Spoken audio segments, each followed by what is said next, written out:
Eu agradeço a oportunidade de estar aqui com vocês, falando um pouco sobre a experiência que nós temos acumulada lá no terceiro Centro de Conciliação da PUC Goiás, juntamente com o TJ Goiás, uma experiência que tem se mostrado muito eficiente e que tem trazido para várias famílias a oportunidade de reconciliarem-se, de trazerem para a sua família de volta aquele sentimento que deu origem a tudo, que foi o amor. Eu trabalho com mediação já há algum tempo, desde 2010, final de 2010, início de 2011, eu venho trabalhando com famílias em processo de separação, nas varas de família no estado de Goiás. E tive a oportunidade de chegar até o terceiro centro por um convite da minha coordenadora do curso de psicologia, que juntamente com a parceria com o TJ estava iniciando esse trabalho de conciliação, mediação pré-processual com famílias no terceiro centro. Fui para lá acompanhada de um grupo de estagiários e nós tivemos a grata satisfação e alegria de contribuir de uma forma muito satisfatória com várias famílias, que com o passar do tempo têm tido a oportunidade de voltar e agradecer também o benefício que receberam. O que acontece lá no terceiro centro? Como que se dá essa mediação lá? O que difere ela de algumas outras mediações que são praticadas pelo país? Também de uma forma muito bem feita e com muito competência. Várias outras pessoas estão desenvolvendo práticas de mediação, né, por esse nosso país. O que acontece lá então no terceiro centro? Nós utilizamos uma técnica que nós chamamos de mediação sistêmica, mediação voltada para a compreensão sistêmica. O que quer dizer isso? Nós temos uma compreensão de que tudo na vida está conectado, tudo no mundo está conectado, que um sistema é um todo constituído de partes e que essas partes se comunicam. A primeira pessoa que falou sobre sistema foi Descartes, quando ele trouxe para a metáfora do relógio para ilustrar bem o que significa um sistema. Várias partes interconectadas, onde todas dependem umas das outras, onde nenhuma funciona sem que a outra esteja funcionando bem. Isto é um sistema. Só que quando Descartes trouxe essa metáfora do relógio e do sistema, ele trouxe também uma descrição de um sistema fechado. Um sistema onde não ocorre uma troca de comunicação entre as partes, mas só de uma relação de dependência. Depois de algum tempo, um outro teórico, um outro estudioso chamado Ludwig von Bertalanffy descreveu que é um sistema aberto. Ele, por ser um biólogo, estudava um sistema vivo, um organismo vivo. E ele percebeu que todas as partes se comunicavam e elas recebiam uma informação do meio exterior, processavam e emitiam uma resposta. Então estabelecia-se ali uma relação entre a mensagem que chegava, o processamento no interior do sistema e a resposta que era emitida de volta para o ambiente. Este é um sistema aberto. Esta compreensão mudou a compreensão de várias ciências e trouxe para várias áreas de estudo um novo modo de ver, pensar e agir diante da realidade. Um sistema aberto, ele obedece, ele segue a 3 princípios. Primeiro, o sistema quer ser completo, ou seja, nada pode faltar ou excluir sem que todo o sistema se ressinta. Ou seja, se uma das partes não estiver funcionando bem ou estiver faltando no sistema, o sistema para e adoece. Ele exige, ele cobra a falta daquilo que falta. Este é um dos princípios sistêmicos. O outro princípio é um princípio da ordem, ou seja, um sistema aberto, ele requer que todas as partes funcionem dentro de uma sequência, de uma ordem, de uma hierarquia.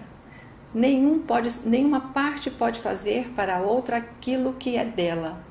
E nenhuma parte pode sobrecarregar a outra também com uma exigência que não é dela. Então existe uma ordem e essa ordem deve ser obedecida dentro do sistema. Existe um outro princípio também, que é o princípio da regulação, que se dá no equilíbrio entre as trocas, entre uma e outra parte do sistema. Elas devem exercer a sua função dentro de um princípio de equilíbrio. nas trocas. Bom, esta compreensão trouxe para as ciências, para a psicologia, para a área da administração, uma nova maneira de ver, de pensar a vida. Para a psicologia trouxe um avanço muito grande, porque até então os psicólogos trabalhavam com uma pessoa no consultório. Eles passaram a entender então que não era uma pessoa, era uma parte de um sistema chamado família. E que se algo acontecesse com aquela pessoa, todo o sistema sofreria os efeitos. E se algo acontecesse no sistema, aquela pessoa seria influenciada por aquilo que aconteceu. Muitos teóricos começaram a estudar nesse momento por todo o mundo, na Europa, nos Estados Unidos, na América do Sul, na Argentina, em especial com Salvador Minuchin, que começaram a olhar para a família como um sistema aberto e passaram então a levar para o consultório não apenas uma pessoa, mas toda a família. Um grupo muito estudioso nos Estados Unidos, liderado por uma psicóloga chamada Virginia Satir, começou então a desenvolver algumas práticas de atendimento familiar.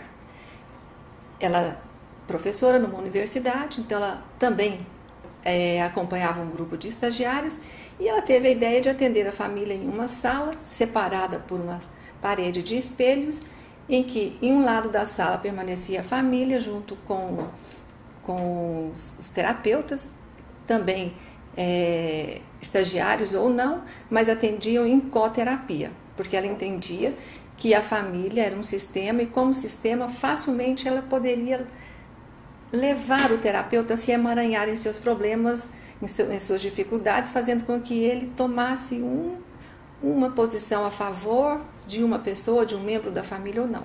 Então, com o atendimento como coterapia, ele poderia, ao mesmo tempo em que ele está fazendo a intervenção, ser auxiliado por um colega que imediatamente perceberia quando ele estivesse fazendo um emaranhamento com alguém do sistema. Por exemplo, quando a mulher se emaranhasse com a esposa ou com a mãe da família e tomasse uma postura que pudesse prejudicar o restante da família. Nesse momento, o coterapeuta entraria e serviria de apoio e traria de volta o colega, tirando ele daquele emaranhamento. Ao mesmo tempo, do outro lado do espelho, uma equipe constituída por professores e estagiários acompanhavam também o atendimento. Quando acontecia dos dois terapeutas se emaranharem nas dificuldades da família, a equipe reflexiva interrompia, chamava os terapeutas e eles tinham a oportunidade então de sair, conversar com a equipe e voltar numa nova postura. Isso foi um ganho enorme para a psicologia e para as pessoas que precisavam realmente de atendimento na área psicológica. Este modelo foi amplificado por muitos outros terapeutas e muitas pessoas, muitos estudiosos implementaram. Bert Hellinger, que é um alemão, ele é pedagogo, filósofo, ele teve a oportunidade de participar desses grupos de estudo e desenvolveu uma técnica que hoje ele chama de constelação, ele denomina, como constelação familiar, a constelação familiar descrita por Bert, ela não quer ser um método terapêutico, ela quer ser mais do que um método terapêutico. E eu vou explicar a vocês por quê. Ele é amparado na teoria sistêmica, nos princípios sistêmicos, de ser completo, ser perfeito e de equilíbrio entre as partes do sistema. Ele desenvolveu um método baseado nas ordens do amor. Ele diz o seguinte, que o que contém um sistema familiar é o amor. Aquela força invisível que mantém os membros unidos chama-se amor. E este amor, ele pode curar ou adoecer o sistema. Ele cura quando os membros deste sistema obedecem aos princípios sistêmicos, aos princípios do amor. E eles adoecem quando os membros deste sistema desobedecem esses princípios. Trazendo os princípios sistêmicos para a ordem do amor dentro do sistema familiar, ele descreveu da seguinte forma. Ele disse que todo o sistema familiar quer ser completo, ou seja, ninguém pode ser excluído ou esquecido. Todas as pessoas que têm o direito de pertencer a um sistema familiar têm direito e ponto final. Bem, assim. Ele diz, quem pertence a um sistema familiar? o pertencimento se dá pela consanguinidade e também fora da consanguinidade. Dentro da consanguinidade pertencem o pai e a mãe, os pais do pai e da mãe, os irmãos e meio-irmãos do pai e da mãe, os filhos vivos e mortos, os abortos provocados e espontâneos. Todas estas pessoas têm direito de pertencer ao sistema. No caso de uma criança que foi abortada espontaneamente ou que foi um aborto provocado pelos pais, essa criança deve ser contada dentro do sistema e na ordem em que ela veio, em que a vida dela foi concebida. Quando essa criança não é contada, o sistema entra em desordem e alguém da geração da frente ou mesmo da mesma geração dessa criança pode exigir o seu pertencimento e ele pode provocar dentro do sistema um processo de adoecimento. A outra ordem, outro princípio sistêmico, o princípio do amor, descrito por Bert, é da hierarquia ou ordem, que diz: todas aquelas pessoas que chegaram antes têm precedência, ou seja, aqueles que vieram antes na geração anterior têm precedência sobre a geração posterior e dentro da mesma geração, aquele que veio primeiro tem precedência sobre o que veio depois. Se esta ordem for desrespeitada e uma pessoa que está no final da ordem, por exemplo, um filho caçula, resolve ajudar os pais e nesta ajuda ele presta assistência aos irmãos, ele causa um processo de adoecimento no sistema. É mais ou menos assim. Imagine aquela bacia romana em que a primeira bacia é bem pequenininha, a segunda, a terceira, até a última. Os pais vêm primeiro. A fonte do amor flui dos pais, para o primeiro filho, o segundo, o terceiro, até o último. O filho caçula é aquele que tem a bacia maior e mais cheia, mas ao mesmo tempo é aquele que menos pode oferecer algo dentro do sistema, porque ele é o menor. Então, espera-se que depois dos pais, o primeiro filho, depois o segundo, o terceiro, nessa sequência, possam assumir as questões dentro do sistema familiar e que o caçula seja chamado por último. Mas como o caçula normalmente é aquele que recebe muito amor, ele tem muita vontade de devolver amor dentro do sistema. E ele termina por se emaranhar em dificuldades. E por vezes eles chegam procurando ajuda, dizendo que a vida deles está muito pesada e que eles não sabem o que está acontecendo. Quando ele começa a perceber que ele está fazendo o papel do pai, do irmão mais velho, do outro irmão, do avô, da avó, ele percebe que ele está sobrecarregado com questões muito pesadas para ele. E que a saída, a cura para isso é respeitar essa ordem e com muita humildade voltar para o seu lugar, que é o último, e deixar que os outros façam aquilo que eles têm que fazer. Isso é respeito à ordem e também humildade, no sentido de se retirar e concordar que os outros que podem tomar as decisões e atitudes façam isso antes dele. Esta ordem, essa hierarquia também cabe em todos os outros lugares, em todos os outros sistemas. Por exemplo, quando eu chego num trabalho, hoje, lá eu sou o último a chegar. Antes de mim, todo o sistema funcionava. Se eu chego lá e quero ocupar o lugar de maior importância, todo o sistema vai se ressentir comigo e certamente eu vou durar pouco tempo lá, porque a força do sistema vai por fim me tirar de lá. Então, reconhecer o lugar que nós temos na ordem, em qualquer que seja o lugar onde nós estejamos nos relacionando, faz com que a nossa carreira ali dure mais e também a nossa vida ali se torne um pouco mais leve. A outra ordem é o equilíbrio entre dar e receber. É importante que, à medida que alguém dê algo, o outro que recebe possa devolver algo para ele. Então, quando nós damos algo de bom para alguém, é importante que ele tenha a oportunidade de nos dar algo um pouquinho mais de volta. É importante receber o que as pessoas têm para nos dar. É importante receber o que as pessoas nos dão. Então, esta troca equilibra os relacionamentos e eles crescem naquilo que é mais, ou seja, no amor, na afeição. Mas quando alguém nos faz algo de ruim, é importante também que exista um equilíbrio, que exista um equilíbrio. Como se dá o equilíbrio? Nós não podemos equilibrar aquilo que é ruim com o que é bom. Nós temos que equilibrar o que é bom com o que é bom, mas o que é ruim com o que é ruim. Mas nesse caso, um pouquinho menos. Ou seja, se alguém me faz algo ruim, é preciso que eu faça algo também não muito bom a ele, pouco menos daquilo que ele me fez. Assim ele vai perceber que existe troca. E aí este movimento faz com que a pessoa que fez algo ruim interrompa esse movimento em relação ao outro. Ou seja, ele impede que isso cresça. Quando não existe essa troca, o mal que foi feito pode se repetir de uma forma mais ampla, né?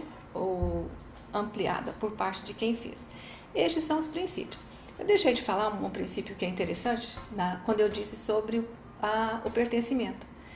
Eu falei só do pertencimento dentro do sistema familiar, dentro da consanguinidade. Mas tem um pertencimento que se dá também fora da consanguinidade. Pertencem a uma família também qualquer pessoa ou evento que tenha dado oportunidade àquela família de existir. Ou seja, quando um homem casa-se com uma mulher, depois separa-se dela e casa-se com a segunda mulher, e essa segunda mulher tem um filho e aqui se constitui uma família, significa que para aquela criança existir e esta família existir, porque só tem família com criança, a existência desta família está vinculada à perda e à dor de uma outra família. Então, aquela primeira mulher pertence à segunda família e ela é contada dentro da ordem como a primeira mulher e a mulher atual ela é contada como segunda ou terceira ou quarta. Para cada uma que perde para que a outra ganhe, é preciso que elas sejam incluídas nessa ordem. Portanto, desse jeito não existe ex-mulher. Existe a primeira, a segunda, a terceira, e é bom parar por aí, porque já é mulher demais, né? Então, elas devem ser contadas e respeitadas assim, como uma pessoa que foi importante e que cedeu lugar para que outras pessoas ganhassem algo também valioso. Quando essas mulheres são esquecidas ou desqualificadas ou desrespeitadas, as crianças que vêm desta nova relação fazem um vínculo de amor, que é um vínculo invisível, a gente sabe, o amor é um vínculo invisível. Ela estabelece um vínculo de amor com aquela primeira mulher que foi desrespeitada. E estranhamente ela estabelece uma relação ruim com a mãe. E ela pode repetir aquele destino pesado da primeira esposa. Então é preciso que as famílias, ao se constituírem, considerem e respeitem todos aqueles que fazem parte daquele sistema familiar, aqueles que têm direito de pertencimento. Então, a família é um sistema. Assim como a família é um sistema, o judiciário é um sistema que também obedece a esses princípios do pertencimento, ou seja, tudo que vem antes tem o direito de pertencer e todos que têm o direito de pertencimento devem ser contados, da ordem, hierarquia e também do equilíbrio. A saúde também é um sistema, a sociedade é um sistema. Toda a vida é um conjunto de sistemas que se relacionam entre si e que formam um metasistema, que é a vida. A vida é um grande sistema, é aquele que vai sendo formado ou constituído, ligado, conectado a vários outros pequenos sistemas e a gente entende depois que a vida é maior que tudo isso. E quando nós respeitamos estes sistemas, a vida fica mais leve. Aí eu vou dizer para vocês, não acreditem em mim não, testem isso que eu estou dizendo. E eu vou mostrar para vocês um pouco mais como fazer isso. Então, o Bert Hellinger, apoiado nessa teoria e também na fenomenologia, que é uma ciência que estuda o desvelar ou revelar dos fenômenos, e o fenômeno é tudo aquilo que acontece que não pode ser desfeito. Aquilo que está acontecendo agora é um fenômeno que não poderá se repetir no tempo e que não poderá sofrer nenhum tipo de efeito sobre ele. Este fenômeno ele é visto, percebido por uma pessoa, da forma como ele se mostra, essa pessoa processa e a partir da significação que ele dá, do significado que ele dá para aquele fenômeno, ele passa a reagir com o ambiente. Então, uma imagem ela pode ter um significado para mim e outro para você, para você, para você. cada um de vocês podem ver a mesma imagem de uma forma diferente daquela que eu vi e trazer para ela um significado diferente. Este significado vai fazer com que eu haja, pense e me comporte na vida. Então, quando é possível se chegar perto do significado ou da forma como cada um significou um determinado evento, é possível também, de alguma forma, ajudá-lo a ressignificá-lo. Como assim? Como que nós chegamos e percebemos, como que nós conseguimos perceber um evento ou como uma pessoa significou um determinado evento? Nós só podemos perceber a vida a partir dos sentidos, da visão, da audição, do tato. Então, nós nos colocamos diante da outra pessoa como um espelho para ele. Ele pode refletir em mim aquilo que ele sente, eu posso tomar para mim a partir dos sentidos. Ou seja, eu preciso ser uma pessoa apta, disposta, disponível a me entregar, a perceber o outro na dimensão dele e me entregar para que ele possa trazer para mim, para que eu possa perceber aquilo que ele está sentindo. Então, uma pessoa que trabalha nessa perspectiva, ela precisa ser muito observadora, sensível e estar pronta para entrar em sintonia com o que o outro sente. E não ter medo de deixar vir para si o sentimento do outro. E a partir daí ajudá-lo a perceber, às vezes a ver aquilo que ele não estava vendo e depois mudar a postura em relação àquilo que acontecia. Este é um procedimento utilizado pela psicologia e por vários profissionais que têm um amparo na fenomenologia. Bert Hellinger também utilizou de outras ferramentas como o psicodrama, né, que foi descrito por Jacob Levi Moreno, e que teve um insight muito grande quando ele descreve a teoria do psicodrama e também as técnicas, e nos apresenta técnicas como, por exemplo, o espelho, que é isso que eu disse aqui agora, de colocar diante do outro, deixar que o outro perceba aquilo que vem dele, o duplo, o ego auxiliar, a interpolação de realidades, a cadeira vazia, são técnicas que o psicodrama nos apresenta e que trazem um efeito importantíssimo dentro de um processo terapêutico. Então, junto com isso, o entendimento do que é o campo morfogenético, aquele campo de energia, aquele campo de amor que contém um sistema, né, seja ele familiar ou qualquer outro, mas em especial o sistema familiar, que é o que nós estamos trabalhando. Este sistema contém várias gerações, e aqui eu não vou me delongar na discussão desse tema, que nós temos pouco tempo, mas muitos teóricos, como Bateson, Jay Haley, Minuchin, estudaram muito esses fenômenos e estudaram também sobre a transgeracionalidade desses fenômenos, ou seja, aquilo que aconteceu há 7 gerações atrás atua em mim hoje.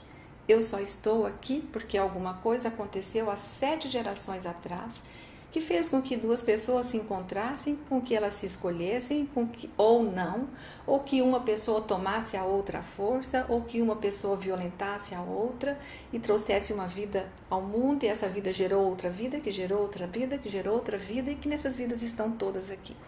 Então, quando nós olhamos pela perspectiva da transgeracionalidade, não é possível dizer que uma vida é mais ou menos preciosa ou digna que a outra. Todas são igualmente válidas.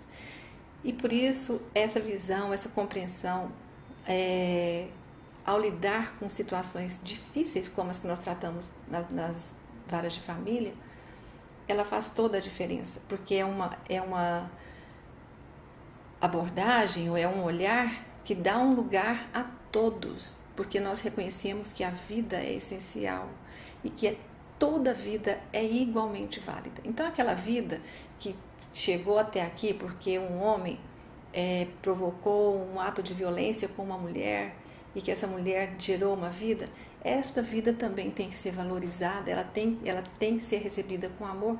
E aquele homem que fez isso, ele deve sim receber o tratamento da lei, porque ele precisa responder por isso. Mas aquela criança precisa olhar para o pai, que é o agressor, e dizer a ele: muito obrigada, eu só estou aqui porque você teve a coragem de fazer isso lá com a minha mãe. Não foi muito bom para ela, não foi muito bom para todos vocês, não foi bom para você, mas eu ganhei a vida. Quando uma criança consegue fazer isso, ela consegue tomar o pai e a mãe do jeito que eles são e tomar a vida com dignidade. Então, sem olhar com dignidade, com respeito para os pais de uma criança, essa criança não toma a vida. Então, é um olhar que vocês perceberam, ele é repleto de muito amor, de muita sensibilidade, muita humildade, generosidade. E assim nós vamos trabalhando lá no terceiro centro. Bom, qual que é a postura do mediador, então, diante desta abordagem? O mediador é uma pessoa naturalmente pacífica, uma pessoa que não tem a intenção de fazer justiça, porque se ele quiser fazer justiça, ele vai se emaranhar a uma das partes. Se ele se emaranhar a uma das partes, ele vai trazer problema para elas e para ele mesmo. Então, o mediador é uma pessoa que conhece o lugar dele na ordem, ele sabe que dentro do sistema judiciário ele é o último a chegar, que antes dele muito já se fez e que ele chega para contribuir com pouco, com a parte dele. Ele deve conhecer os procedimentos da lei, aplicar e deve respeitar os procedimentos, no sentido de que ele não tem poder nenhum para mudar e fazer do jeito que ele quer. Ele é uma pessoa que tem que ter humildade suficiente para reconhecer quando as partes não querem fazer nada ou quando elas não estão prontas para fazer. E deixar e confiar, né, que existe um tempo para isso e ter a sabedoria de dar esse tempo. Ou seja, eu não tenho que fazer a mediação quando a família chega e ela não está pronta para isso. Eu posso remarcar uma consulta com 20 dias. Eu posso fazer um primeiro atendimento e remarcar com 20 dias e dar um tempo para que eles processem algo e voltem. Ou seja, eu não preciso fazer tão rapidamente, eu não preciso fazer do meu jeito. Eu preciso ter sabedoria para poder entrar na hora certa e dar a eles a oportunidade de chegarem a um bom resultado.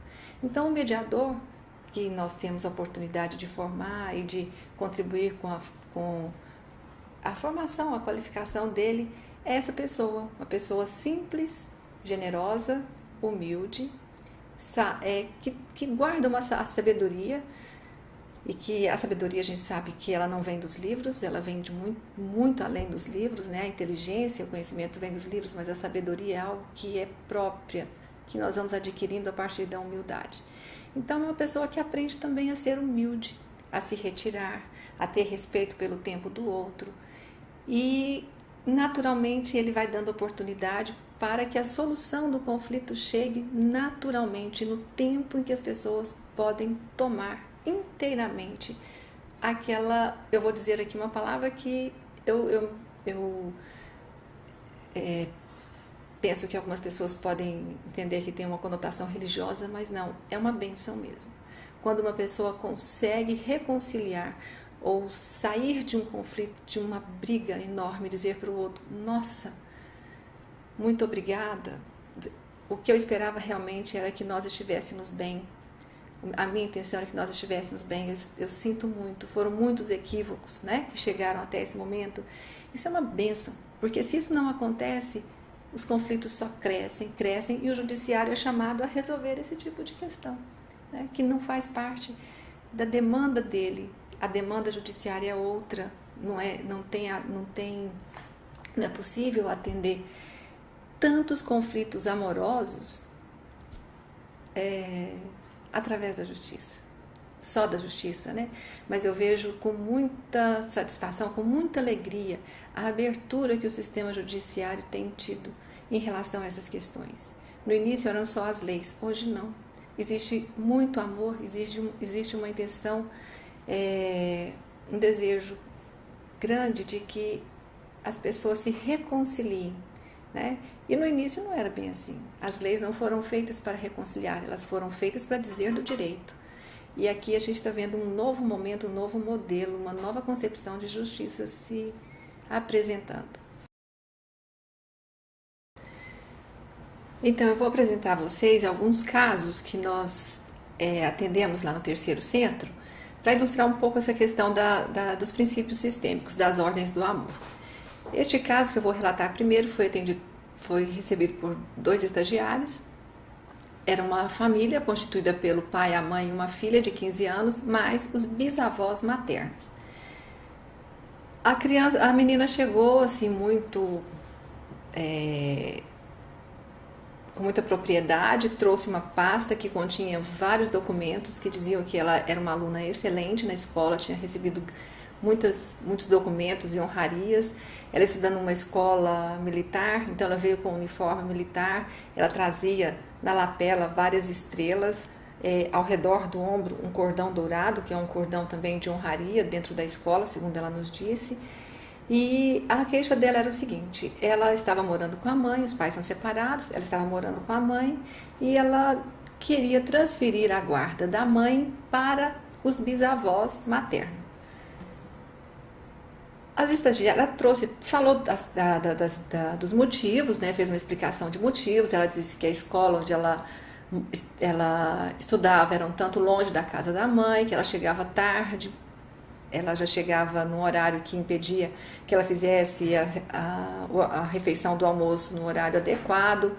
Ela não tinha muita possibilidade de estudar porque ela tinha irmãos pequenos e a mãe tinha tido uma criança com o atual marido, e a criança chorava muito, então ela precisava estudar porque ela queria se formar médica, e ali ela estava tendo uma dificuldade enorme. Ela era uma excelente aluna, ela tinha condições, mas estava sem condições de estudar.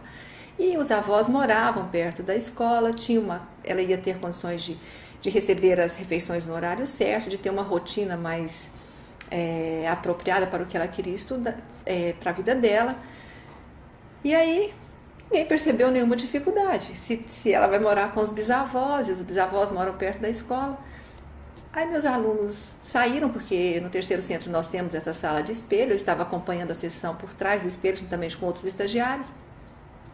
Aí os estagiários pediram um momento para elas, saíram, chegaram até a sala do outro lado do espelho. Disse: professor, não tem problema nenhum, nós podemos, acho que pode encaminhar para o advogado e fazer, o que ela está pedindo é uma coisa possível. Aí eu pedi para elas, eu falei: olha, então vamos fazer o seguinte, vamos pedir os pais e os bisavós para saírem, vamos então falar só com a menina, essa jovem de 15 anos, e entendeu o que está acontecendo. Aí quando os avós saíram, os pais, nós ficamos diante da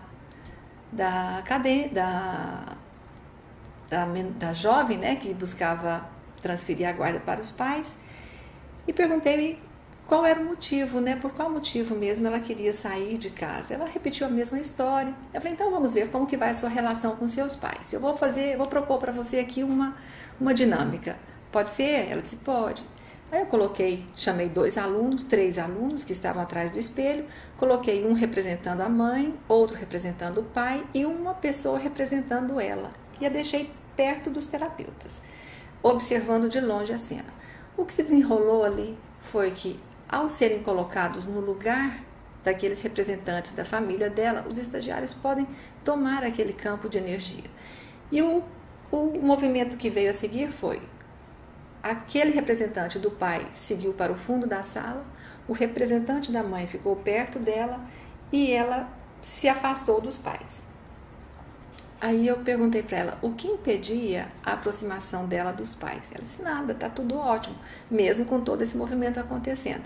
Aí eu chamei um outro representante e coloquei para um outro acadêmico e coloquei para representar aquilo que impedia de aproximar-se dos pais. Esta representante entrou diante da mãe dela e abriu os braços nesse movimento, impedindo que ela chegasse até a mãe. Aí eu perguntei: o que faz com que você peça para sair da sua mãe e vá para os seus bisavós? O que aconteceu com a sua avó?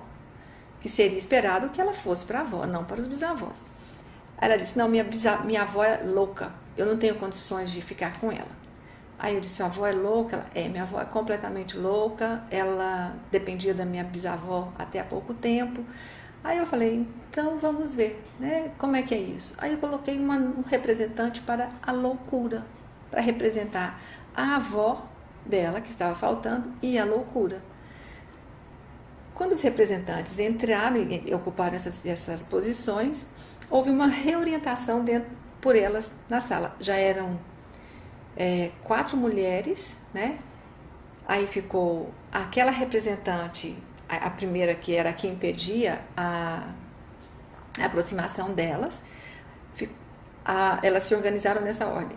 Esta que representava o que impedia, depois a avó dela, depois a mãe dela, e aquela que representava a loucura se colocou um pouco mais na mesma fileira, mas um pouco mais distante das outras mulheres.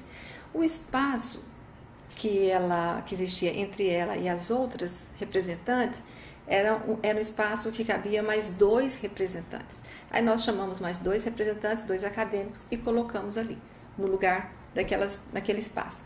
Ou seja, o que se mostrou foram 7 gerações de mulheres interligadas entre elas, né? E a menina que era menor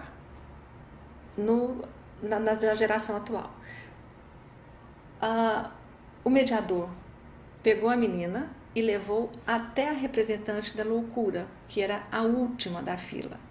Quando as duas se colocaram uma frente à outra, a representante da loucura se emocionou profundamente e começou a chorar um choro de dor e desespero muito profundo, que mobilizou todo o terceiro centro. Todas as pessoas que estavam lá puderam escutar.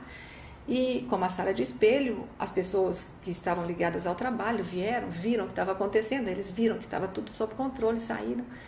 E as duas puderam fazer um movimento de reconciliação. A menina de 15 anos com a representante da loucura que estava na 7ª geração. Foi um movimento de amor muito bonito. E à medida que as duas se reconciliavam, o movimento cessava naquela que era a 7ª representante. O que acontece aqui? Existia neste sistema familiar a exclusão de uma pessoa importante. Normalmente as pessoas que desenvolvem problemas mentais ou dificuldades mentais, elas tendem a ser excluídas do sistema familiar. Em algumas vezes, na maioria das vezes, quase sempre, elas deram a vida, elas geraram as vidas que vieram depois dela. E quando ela é esquecida, o que acontece? A geração da frente, por amor a ela, diz: eu também perco a lucidez. E elas foram perdendo a lucidez. Eram 7 gerações de mulheres que tinham dificuldade de lidar com a realidade.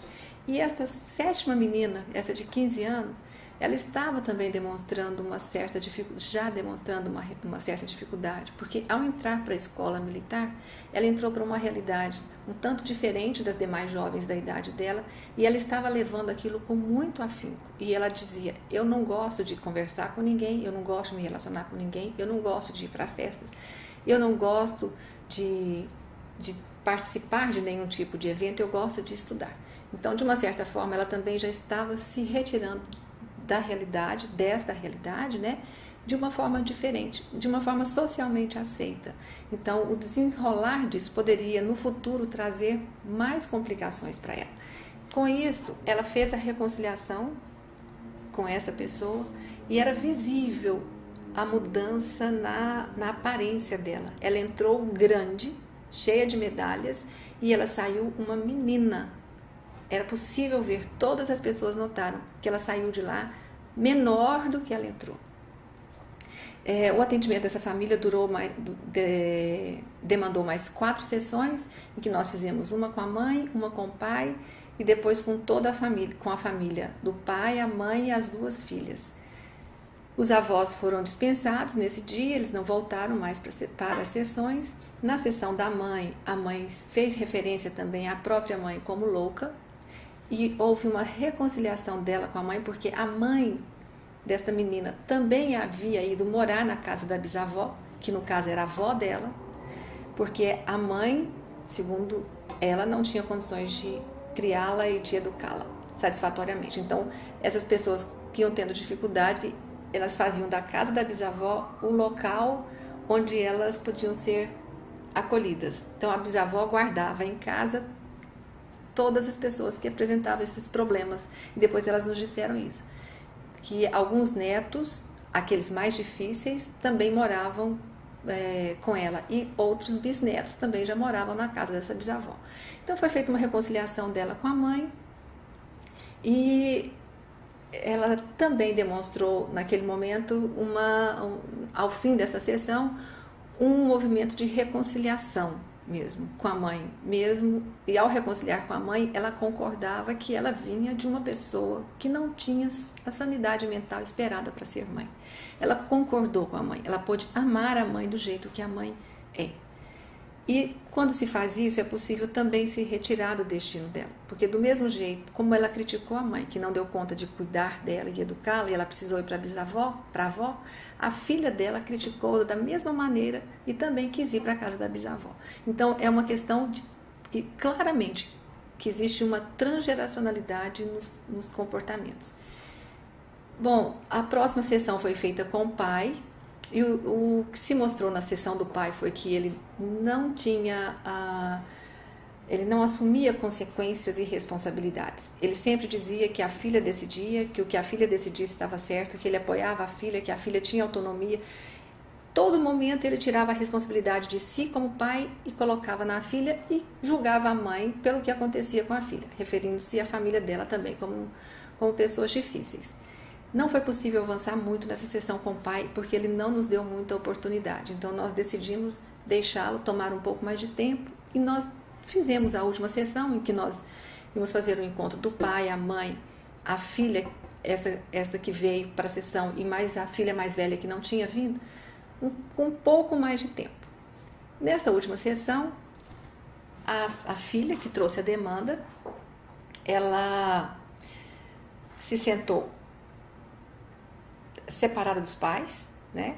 Ela se colocou num lugar de frente para a mãe, para o pai, e ao lado dela a irmã mais velha, e ela já começou atacando a mãe. Ela disse para a mãe: você não tem condições de cuidar de mim, você é irresponsável, você nunca me deu limites. Eu achei interessante porque ela falou para mim: você não me dá limites, você nunca me deu, eu sempre fiz tudo o que eu quis, eu sempre tomei minhas decisões, não vai ser agora que você vai fazer isso, agora já é tarde, agora eu não vou ceder a isso, eu vou morar na casa da minha bisavó. Ela voltou e fez um ataque frontal à mãe. Aí eu pedi à mãe que ficasse de pé, estavam todos sentados, eu pedi à mãe que ficasse de pé. E ela continuou afrontando a mãe ficou maior que ela sentada olhando para a mãe assim, e continuou na afronta. Aí eu pedi ao pai que ficasse de pé. Ela afrontou também o pai e disse para ele que ele também nunca tinha dado limite para ela e que era mais fácil lidar com ela, com ele, mas que ela ia fazer do jeito que ela queria. Aí eu disse para os pais, eu falei: olha, já afrontou a mãe, já afrontou você, e a próxima pessoa que ela vai afrontar sou eu. E se entrar mais alguém aqui, ela vai afrontar também, alguém maior que nós, ela vai afrontar. E foi assim que aconteceu. Ela se voltou para mim e disse: e você que fica fazendo essas representações aqui, você não sabe nada da minha vida? E começou a me afrontar também. Aí eu me retirei um pouco, me afastei do campo um pouco e disse para ela: realmente eu não posso fazer nada. Eu posso ajudá-los a perceber isso que está acontecendo aqui. E o pai começou a defender a menina. Aí eu disse para ele: olha, é bom que o senhor olhe com muito cuidado para sua filha, porque ela é muito jovem. E um comportamento assim pode levar a consequências graves. Tem muitos jovens que perdem a liberdade em decorrência de um comportamento assim, por falta de limites.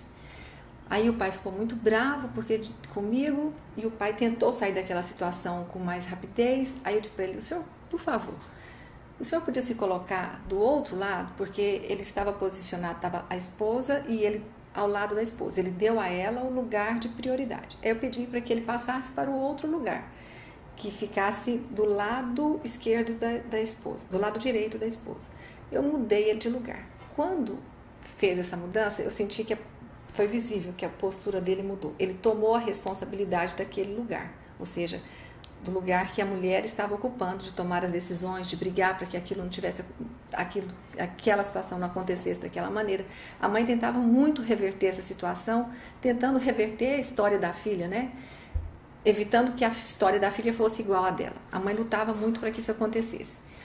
Aí a menina disse: eu vou continuar, eu quero ficar. Então eu não vou morar com minha bisavó, eu vou morar com meu pai. Ele levou um susto, porque não era do interesse dele que ela fosse morar com ele, porque ele já estava casado no segundo casamento e tinha filhos nesse segundo casamento. Aí ele ficou naquele lugar, ele ficou impactado. Aí ele, em uma sessão anterior, na sessão dele, ele chegou a dizer que ia separar da mulher para que a filha fosse morar com ele. Mas quando a filha disse que ia morar com ele, ficou meio impactado. Aí ele disse que então ele ia tomar a guarda para ele, mas na verdade a intenção era tomar a guarda para deixá-la morando com os bisavós, porque a mãe não queria deixar. Então ele disse que ia tomar a guarda. Eu pedi para ele então que olhasse para a esposa, eles estavam diante um do outro, e dissesse para ela: eu assumo a responsabilidade e as consequências por essa decisão que eu estou tomando aqui agora. Eu estou tomando sem fazer uma consulta com você, e eu assumo a responsabilidade. Ele ficou muito paralisado, mas ele não tinha, diante da filha que estava controlando ele não tinha outra saída a não ser dizer, porque a filha, nesse momento, ela quase que exigia que o pai assumisse a guarda dela. Aí ele fez isso e eles saíram, o pai saiu da sessão muito visível, assim, muito, estou usando esse superlativo, mas ele saiu visivelmente abalado e foram procurar o advogado. E antes disso eu conversei com a advogada. Eu falei: olha, a sessão terminou nesse ponto e isso ainda não terminou. Esta situação da família não terminou. Demora um pouco mais, segura um pouco mais esse processo para a gente ver o resultado disso ainda, que certamente eles ainda vão retornar para buscar uma nova saída. Então, nesta família, o que nós observamos foi: existia um desrespeito à hierarquia, existia a exclusão de uma pessoa importante do sistema, que era a sétima avó, a sétima mulher, né, 7 gerações para trás, e existia também a quebra da hierarquia ou da ordem. Então, quando esses princípios vão se juntando e vão interferindo no funcionamento do sistema, o sistema todo vai adoecendo. Eu vou parar por aqui porque eu teria muitos outros casos para relatar, mas para vocês são inúmeros e são muito belos, né? Belos, aquela beleza ímpar de uma solução de um conflito, de uma resolução de um conflito, da possibilidade das pessoas saírem daquilo que é difícil para algo mais leve, para uma vida mais saudável, né? Então a beleza está nisso, na possibilidade de tirá-los dessa dificuldade e ajudá-los então a ter um novo rumo, seguir um novo caminho. Agradeço a vocês a oportunidade de estar aqui, mas diz que Goiânia é contador de causos, eu queria contar uma história para vocês também, para finalizar. É uma história simples. Diz que uma mulher obesa entrou numa loja procurando uma roupa, desesperadamente procurando uma roupa nova. E aí a vendedora, a secretária da loja, ficou assim muito apreensiva, porque ela sabia que ela não ia conseguir o número que ela precisava, porque eles não tinham roupas tão grandes. E ela ficou preocupada de como que ela ia atender aquela pessoa, o que ela poderia dar a ela, né? Enquanto ela pensava, a mulher olhou rapidamente, chegou até ela e disse: não tem nada nessa loja que serve para mim. Ela falou: como não? E abriu os braços assim, disse: tem um abraço GG para você. E deu a ela um grande abraço. E eu queria terminar pedindo a vocês que olhassem para o lado e dessem no seu colega aí do lado um abraço GG por mim, que não posso estar aí com vocês. Muito obrigada e espero que, assim como a vida nos conectou para que nós estivéssemos aqui hoje, ela continue conectando mais pessoas e que nos dê a oportunidade de levar mais e mais para a vida e para as pessoas uma possibilidade de reconciliar, né? Muito obrigada, que tenham tido todos um bom evento.